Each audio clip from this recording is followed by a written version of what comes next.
Hello everybody and welcome back to the channel. So in today's video, I do want to talk about the match between FC Barcelona and Rayo Vallecano. Rayo Vallecano is going to be hosting within this game, which basically means that Barcelona is going to be playing away. Now, like in every match, Barcelona is going to have to strive for 3 points because in the previous league match, which was against Real Madrid, we have lost 3 points. And I do think that right now Barcelona is in a very dangerous position. Barcelona do have to achieve the 3 points tomorrow night. And if we look at the league table here, we can see that Barcelona are actually below Rayo Vallecano. So Rayo Vallecano have been doing better than Barcelona. Rayo Vallecano have a total of 16 points, while Barcelona do have a total of 15 points. But look, I understand that Rayo Vallecano do have more games than Barcelona, but Barcelona is supposed to be in a much better position even if Barcelona do have less games. Now look, I have no idea what type of game Barcelona is going to be playing tomorrow. Like, I don't know what the approach is going to be. I have no idea what the attitude is going to be on the field. What type of formation are we going to see? What type of lineup are we going to be seeing? Because look, we have been getting and seen many poor results and poor displays throughout this season. So I don't know what's going to be happening next. I don't know how Barcelona is going to be handling Rayo Vallecano. And if we come out with a poor result,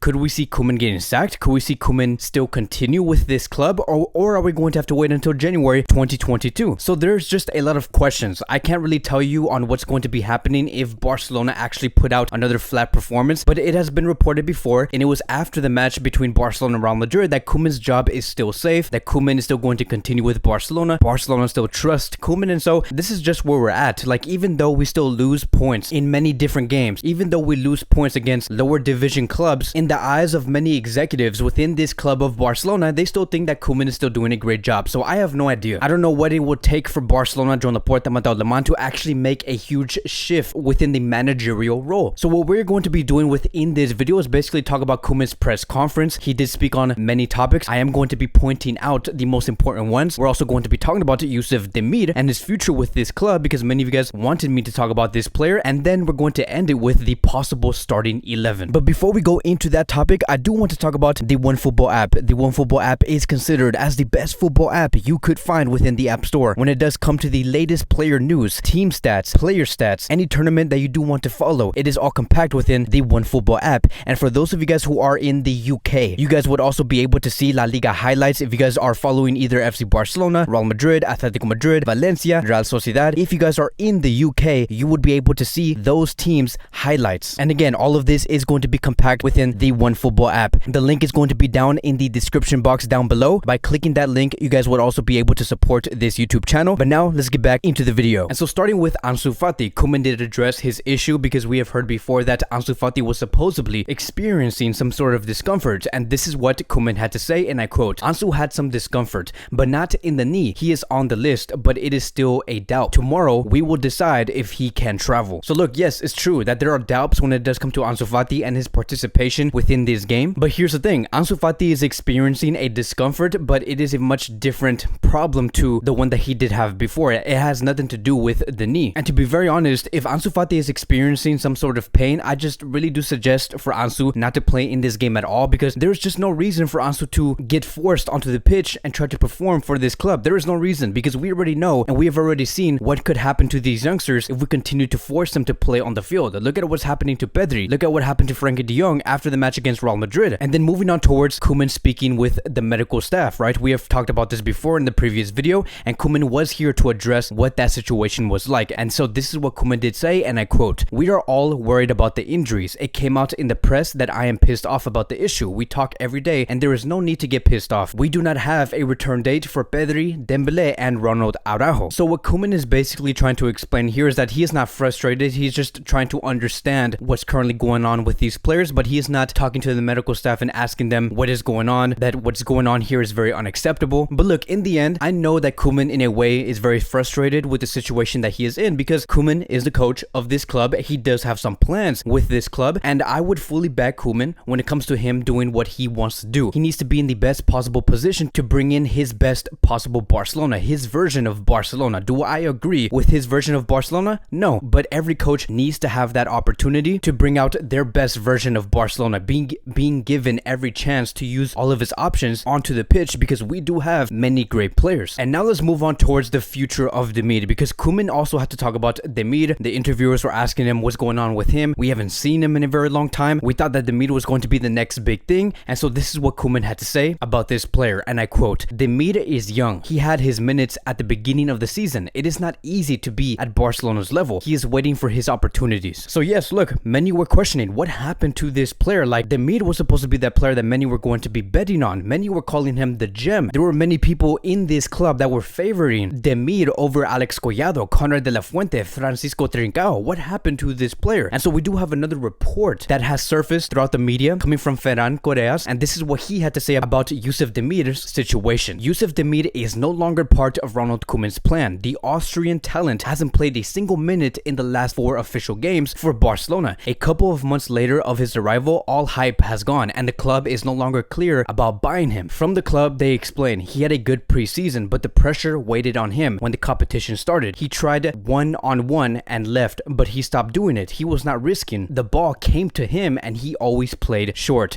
Dest right now is over him in the pecking order. And so let's just look at this statement here, right? Because let me tell you guys one thing. I think that it is embarrassing and also very confusing to hear such thing. And let me tell you why I'm saying this. The fact that the club is making a judgment on Demir, on saying that he's not doing enough in training, that he does not seem like he is in Barcelona's level, I have no idea why they're coming with that type of conclusion when you are not even playing this player in the first place. Like, I understand that in training it could tell you a lot on how you could play onto the pitch, but there is no better way to test out a player but to actually play them on the pitch in a real game, whether it's a league match, a Copa del Rey match, a Champions League match. You have to put these youngsters in and guide them towards that level. Like, of course you're going to be thinking that Serginho Dest is above him in the pecking order when you put Dest 99% of the time onto the league matches, and Yusuf Demir, he does not gain a single minute. Like, the last time Yusuf Demir did play for Barcelona was actually a month ago, exactly 1 month ago, back on September 26th. He only played about 13 minutes, and it was on that game where Barcelona won 3-0 against Levante. And so now that we are here, right, I just feel like when it comes to Yusuf Demir, we are seeing another Ricky Puig case, because this is going to be another player that is going to be showing so much potential, and many of us could project what this player could be, but because he's not going to be receiving minutes, we're never going to be able to see what this player could do consistently on the pitch. And that is very frustrating to know, because Barcelona do have many players within this squad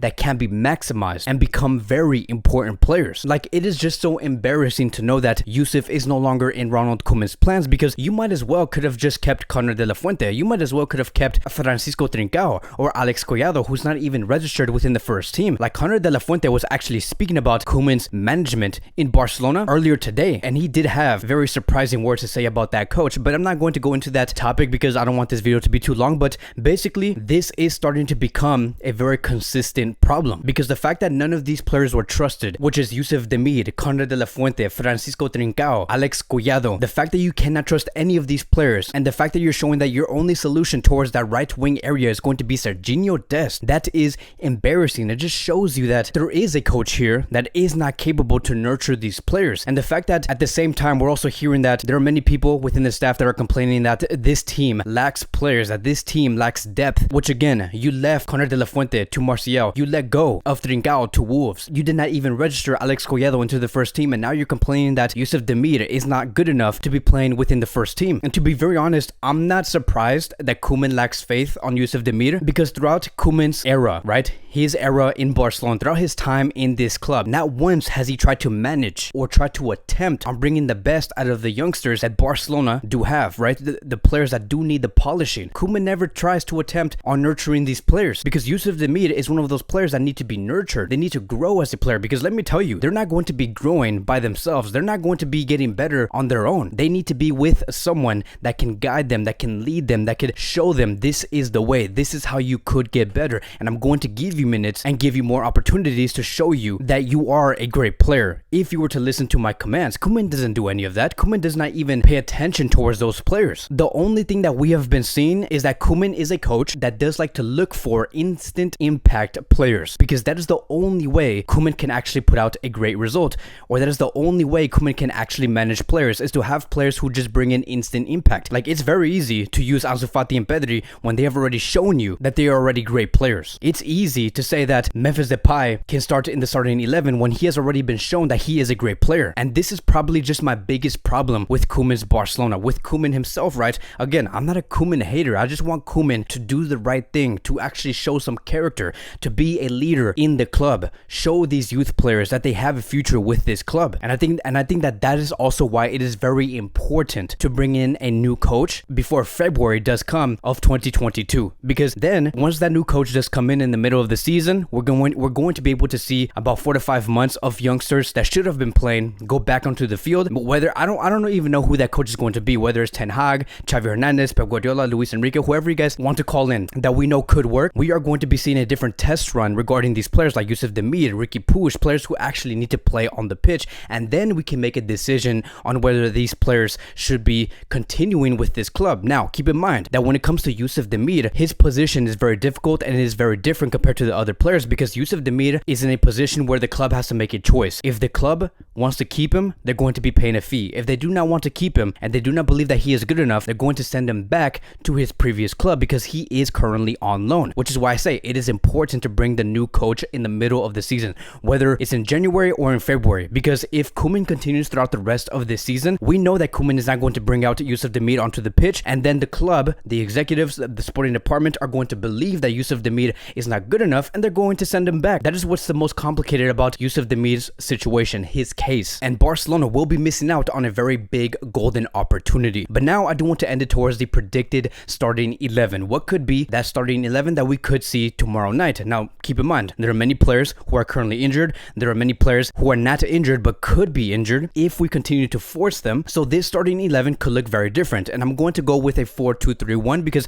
I do believe that based off the players that we do have available, we could build a 4-2-3-1, a system that could actually work tomorrow night. So I'm going to go with Mingueza as the right back, Gerard Piqué and Eric Garcia as the center back duo, Alba on the left back position. As for the double pivot, I do expect to see Nico Gonzalez and Sergio Busquets, a double pivot that could work. The only thing that I do ask coming from Busquets is to actually guide Nico on the pitch, make him understand what areas to cover, and everything will be okay. As for the three attacking midfielders, I do expect to see Memphis Depay on the left flank, Coutinho in the middle, and Serginho Dest on the right flank. As for the striker, I would like to see Sergio Aguero. Many of you guys are going to be asking, what about Ansu Fati? Well, like I've said, I don't think that Ansu Fati should be starting in this game. I do not even think that Ansu Fati should be playing because there is no reason to risk this player onto the field. I think that with an attacking line of Dest, Coutinho, Memphis, and Aguero, that is good enough to bring you the 3 points. And not just that, but to bring the 3 points and put out a very dominating performance. I would love to see a starting 11 like this because I know that Memphis, Coutinho, Dest, and Aguero do have the goals inside them and really punish Rayo Vallecano. But that is going to be wrapping up today's Barcelona Daily News. Thank you guys so much for watching. If you guys are new here, welcome to the channel. Please like, subscribe, comment, and I will see you guys in the next video.